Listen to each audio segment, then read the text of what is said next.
আসসালামু আলাইকুম সবাইকে। সবাই কেমন আছেন? আজকে আমি সাদামাটা একটা বরবটির ভাজি নিয়ে হাজির হয়েছি। আজকে এই রেসিপিটি আপনাদেরকে করে দেখাবো। আলু দিয়ে বরবটি ভাজি। তো কড়াইয়ে গরম তেলে দিয়ে দিব পেঁয়াজ কুচি, ছোট সাইজের দুটো পেঁয়াজ কুচি আছে এখানে।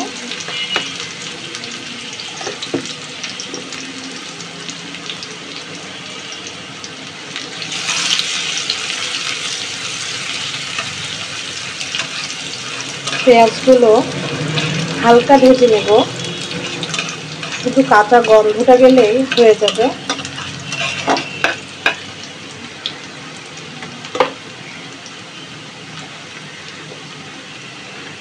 দিয়ে দিব রসুন কুচি।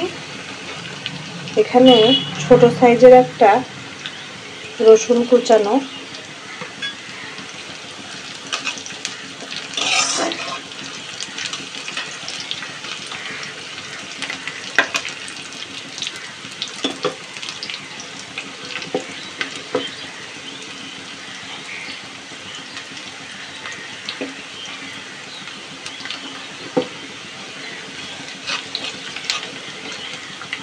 এখন দিয়ে দিব কেটে ধুয়ে নেওয়া মটরশুঁটিগুলো।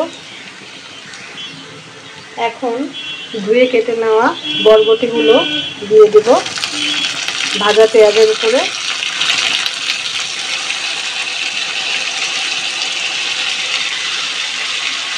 আমি একটু লম্বা লম্বা করে কেটেছি, আপনারা চাইলে ছোট ছোট কুচিয়ে নিতে পারেন।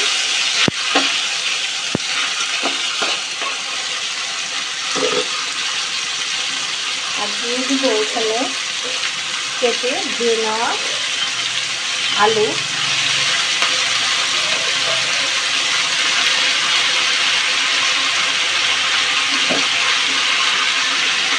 আলু দিয়ে বরবটি ভাজি খেতে খুবই ভালো লাগে।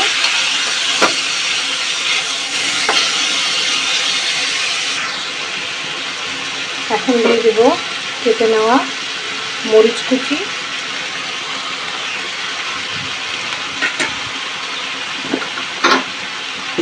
দিয়ে দেব স্বাদ অনুযায়ী লবণ,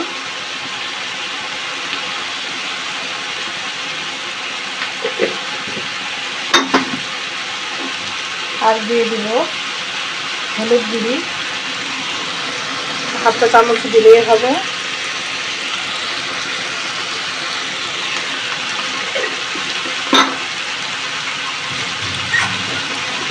ভালোভাবে মিক্স করে নেব।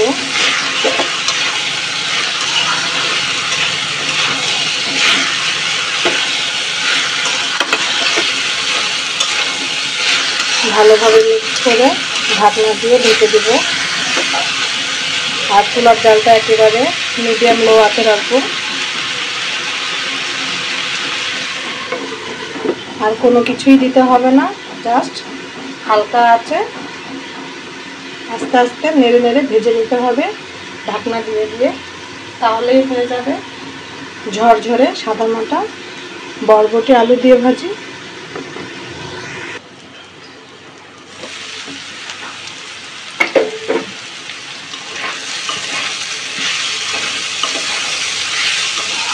ঢাকনা তুলে একটু পর পর নাড়তে হবে।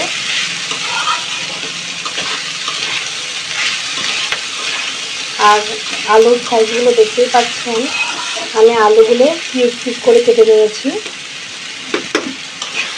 বরবটিতে এভাবে আলু কেটে দিলে খেতে অনেক ভালো লাগে।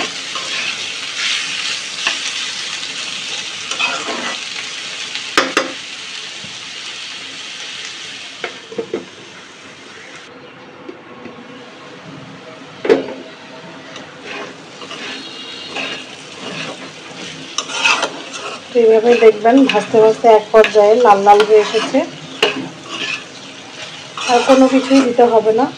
যদি কেউ চান তাহলে একটু ধনিয়া পাতা কুচিয়ে দিতে পারেন। আমার কাছে ধনিয়া পাতা নাই, সেজন্য আমি ধনিয়া পাতাটা স্কিপ করেছি।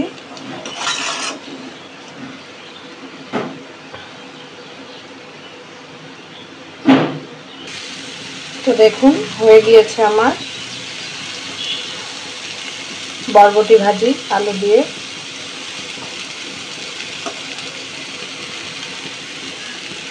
খুব সাদামাটাভাবে রান্না করেছি। এটা গরম ভাতের সাথে রুটি পরোটার সাথে খেতে খুবই ভালো লাগবে। বাসায় ট্রাই করে দেখবেন। তো আজ এ পর্যন্ত, সবাই ভালো থাকবেন, সুস্থ থাকবেন। আল্লাহ হাফেজ।